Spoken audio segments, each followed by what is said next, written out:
وعلى آله وصحبه ومن تبعه إلى يوم الدين ولا حول ولا قوة إلا بالله العلي العظيم رب اشرح لي صدري ويسر لي أمري واحلل عقدة من لساني يفقهوا قولي سبحانك لا علم لنا إلا ما علمتنا إنك أنت العليم الحكيم اللهم صل على سيدنا محمد صلاة تغفر بها الذنوب آمين وتصلح بها القلوب وتنطلق بها الأصول وتلين بها الصعوب وعلى آله وصحبه ومن إليه المنسوب أما بعد Hadratul Mukarramin yang kami muliakan juga kami cintai, dekat sejenak para habaib, para kiai, para asatid, wabil khusus kepada akhina al-kiram Sayyid Habibi bin Muhsin bin Alwi Ailus, begitu juga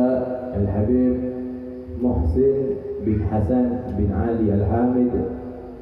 Tidak lupa juga kepada guru kita bersama, yaitu Kiai Muzayyid, Kiai Samsul, Ustadz Latif dan Ustadz-Ustadz yang lainnya yang mohon maaf tidak dapat kami sebutkan satu persatu namanya, akan tetapi insya Allah tidak mengurangi rasa hormat kami. Kita minta kepada Allah mudah-mudahan habaib kita, kiai kita, asatid kita, guru-guru kita, ulama kita, mudah-mudahan semuanya dipanjangkan umurnya oleh Allah, mudah-mudahan diberikan sehat wal afiat, mudah-mudahan dijauhkan dari segala macam penyakit, mudah-mudahan dijauhkan dari segala macam fitnah, dan mudah-mudahan dijadikan orang-orang yang istiqomah di jalan Allah. Amin ya rabbal alamin. Begitu juga jangan lupa kepada segenap para hadirin yang dirahmati oleh Allah Subhanahu wa taala. Alhamdulillah, kita bersyukur kepada Allah Subhanahu wa taala yang mana pada malam hari ini kita semuanya berkumpul dalam acara khitanan Ananda Muhammad Zafran yang ada di samping saya ini. Kita minta kepada Allah mudah-mudahan anak ini dijadikan anak yang soleh, dijadikan anak yang taat kepada perintah Allah, taat kepada Rasulullah, dan berbakti kepada kedua orang tuanya. Amin ya rabbal alamin. Saudara-saudara yang dirahmati oleh Allah Subhanahu wa taala, acara khitan ini saudara perlu untuk kita ketahui bahwasanya khitan atau yang lebih kita kenal dengan sebutan sunat, sunat ini bukan sunnah ya, tapi sunat ini wajib. Nah, kadang kami sering mendengar ada orang-orang mengatakan oh sunat itu sunnah, nggak wajib sunnah. Yang lebih tepat, sunat itu hukumnya wajib. Kata para ulama, menurut pendapat yang paling asoh, yang paling benar, paling sahih, sunat itu hukumnya wajib bagi laki-laki maupun perempuan. Kemudian pendapat yang kedua mengatakan sunat itu hukumnya wajib bagi laki-laki, sunnah bagi perempuan. Nah, artinya tetap sepakat mereka bahwasanya untuk laki-laki sunat itu hukumnya wajib. Jadi jangan sampai ada yang mengatakan sunat itu sunnah, tapi lebih tepatnya sunat itu wajib. Dan manusia pertama kali yang disunat adalah Nabi Allah Ibrahim alaihissalam. Awwalu man ihtadana Ibrahim alaihissalam wa umruhu 80 bil qudum. Manusia pertama yang disunat, yang dikhitan adalah Nabi Ibrahim. Dan ketika itu beliau berusia 80 tahun. Tapi 80 tahun orang dulu. Jadi 80 tahun Kak Dinto semakin mungkin pada anak-anak di umur 10 tahun nanti. Engkingaknya jadi mau umur 80 lamboknya kan lucu nah saudara. Engki umur 80 masih lucu-lucunya, masih muda. Begitu kurang lebihnya. Dan disunatnya bil kudum Kak Dinto bener ngakui kapak. Ane kasih sebut abdi namanya seorang ngakui kapak, bener ngakui kapak, mengenget mengakui kapak. Kudum ini nama daerah menurut Imam Nawawi di dalam syarahnya.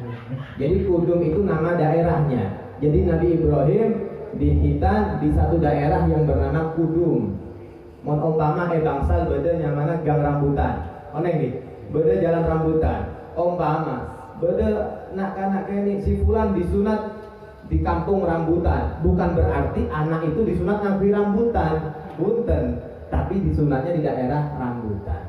Seneka. Jadi jangan sampai kita salah paham.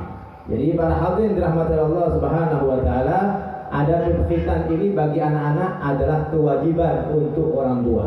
Nah, jadi orang tua yang memiliki anak laki-laki, mereka memiliki kewajiban untuk nyunatake, sunatake, ceetinake, sunatkan, kita khitankan.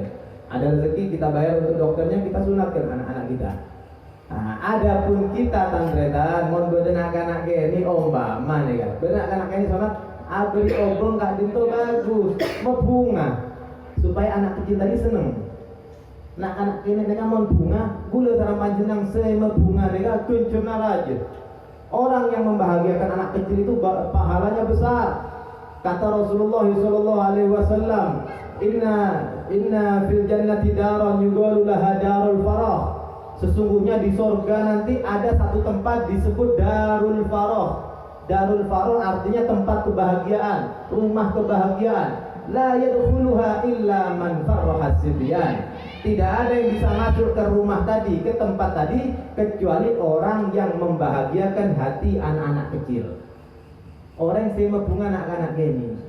Bukit jak kojain, beri anak-anak ini kita anti dosa, anti apa jak kojain. Ini berbahaya. Kalau Habib Soleh Tanggul dulu saudara, kalau ada orang datang kepengen ketemu wali, sama Habib Soleh disuruh lihat itu, anak-anak ini. Kak sering beli kak. Kenapa disebut orang wali? Tadi dosa.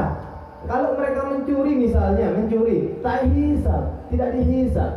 Ini yang disebut rufiatil aglam, pena diangkat. Pena diangkat artinya kalau kita berbuat dosa, berbuat salah, ada malaikat yang mencatat.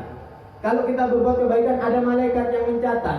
Tapi ada dua orang disebut rufiatil aglam, pena diangkat, pulpen diangkat, tak catat, tak tulis. Beda dua golongan.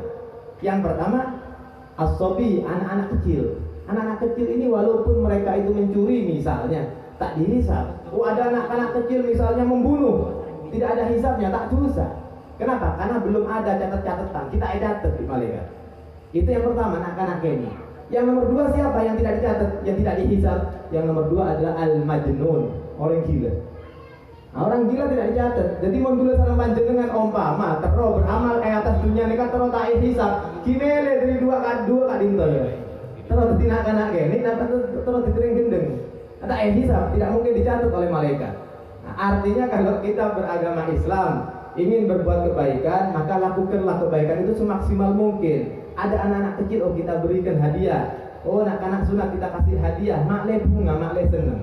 Nah kalau seneng kita nanti apa? Disiapkan tempat yang tadi disebutkan di surga nanti. Dan insya Allah itu menjadi isyarat bahwasanya kita akan masuk ke dalamnya. Amin insya Allah. Begitu. Jadi para hadirin dirahmati Allah Subhanahu wa taala, tak langkong. Gue udah sarang panjenengan dek kanak-kanak mereka cerek. Cerek beri mon bener sekali lebih beri. Makle bunga to ikhlas. Jangan sampai kita nak kanan raja, bukan lambut kita ini pesering kok dong. Coba pagi, wah kata ikhlas jangan. Kalau ikhlas beri lo pagi, bang, jangan diingat-ingat itu namanya ikhlas. Ikhlas kak dinto toman pada situng orang datang ke Habib Abdullah bin Alwi Al-Haddad. Datang ke Imam Al-Haddad. Ketika datang ke tempat Imam Al-Haddad, orang tadi mengatakan, wahai Habib Abdullah Al-Haddad, saya ingin berwakaf. Abdina awakafah. Wakaf apa? Wakaf masjid. Panjenengan neka awakaf masjid ikhlas napa punten. Mon panjenengan ikhlas terima. Keng mon tak ikhlas mengkonci wakaf kada. Ada tek mon bisa ikhlas baru awakaf. Abdina ikhlas Habib. Ikhlas 100%. Ong huwa ikhlas. Aneka se moen Habib Abdullah Haddad reng beli. Ong huwa ikhlas Habib. Mon seneka terima. Keng tak sebut mereka dari ajunan. Sebut dari reng lain. Sebut dari reng lain. Kita bisa cek reng gula saya beri gula saya wakaf sebut nyaman reng lain. Berarti panjenengan kita ikhlas. Cek wakaf ada. Begitu sampai seperti itu para ulama mencontohkan kepada kita agar melatih hati kita bisa ikhlas. Mon gula seorang panjenengan abri masih berharap ada imbalan, masih diungkit-ungkit atau mungkin tidak terima jikalau pemberian kita cuma disebut atas nama orang lain, kita terima, berarti kita ikhlas. Andai kan nyaman belum ikhlas. Ini belum ikhlas namanya. Habib Soleh Tanggul, kita pernah tahu Habib Soleh Tanggul itu saudara pernah kedatangan tamu. Ada tamu datang punya utang banyak. Sekarang Habib Soleh Tanggul surah dentek nang ada pun. Juta ada dentek sekecil. Tidak lama ada tamu lain datang. Bertamu ke Habib Soleh begitu pelayanan. Beri hadiah ke Habib Soleh, pesnya sekresek. Beri hadiah pesnya sekresek. Begitu ekstrem sarang Habib Soleh tanggul, pesnya gak dinta, bagi langsung goreng sedi otang dulu. Bagi orang ngaceng yang saya beri. Bu Habib abdina neka abri gobe ajunan Habib. Kiban jenengan abri gobe abdina gak dinta, berarti kan pegeti hak abdina. Teti hak gula bona. Kian, mon hak gula kita serah gula pada remah. Maka ibu nggak terserah gula. Aneka sebagian dia gula di gula bagi goreng neka. Ini orang tadi kalau misalnya dia tidak terima berarti tak ikhlas. Begitu saudara, artinya kita harus melatih hati kita bagaimana caranya kita bisa ikhlas. Bahkan para ulama pengarang-pengarang kitab sekalipun, kitab Jurumiyah ataupun kitab Sohbatuz Zubat, kitab Zubat yang sering dibaca di pondok-pondok pesantren, itu ketika sang pengarang selesai karang kitabnya buang etasel, dibuang di laut. Dan beliau mengatakan kullu syai'in halikun illa wajhah. Segala sesuatu akan binasa, akan hancur kecuali sesuatu yang dilakukan karena Allah. Semuanya akan binasa, akan hancur kecuali yang dilakukan karena Allah. Artinya ikhlas lillahi ta'ala, bening arep alam orang, bening arep puji orang, bener. Tapi murni lillahi ta'ala, buang kita kitab. Tapi buktinya sampai sekarang kitab itu nyebar di pondok-pondok pesantren. Berarti bukti bahwasanya sang pengarang ikhlas. Begitu kalau kita ikhlas pekunde pak gencerna. Tapi kalau tidak ikhlas berarti kita beramal karena orang lain, bukan karena Allah. Karena sesuatu yang lain, bukan lillahi ta'ala. Aneka percuma sobung artena. Maaf, abel jeung bayi saudara, abel jeung gak dintok mon riya pakun haram. Kira ini, abel jeung yang bukan lillahi ta'ala, mak tekku. Engkau cakang dua jeung. Berarti riya. Amal dia sobung artena haram, tetina haram. Begitu. Ini ke Habib saya pidato, mama ngangkui sorban gak dinto. Sorban gak dinto mau niat tak tepat, omam. Oh makleng ngetela gege, omam. Percuma ada kencerna. Tapi kalau niatnya ngikuti sunnah Nabi Muhammad oleh kencer, semua tergantung kita. Jadi oleh karena itu perbaiki niat. Fasahihil niyata qoblal amali wa biha makrunatan bil awwali. Jadi sebelum kita beramal perbaiki niat. Artinya perbaiki hati kita. Niatkan segala sesuatu itu murni karena Allah. Seperti yang dihitan ini saudara, kita harus sadar kita dulu juga pernah dihitan oleh orang tua kita. Harus tahu, jangan dilupakan itu orang tua kita menghitankan kita. Yang untung kita, tugas kita apa? Tugas kita berbakti kepada mereka. Jangan dilupakan.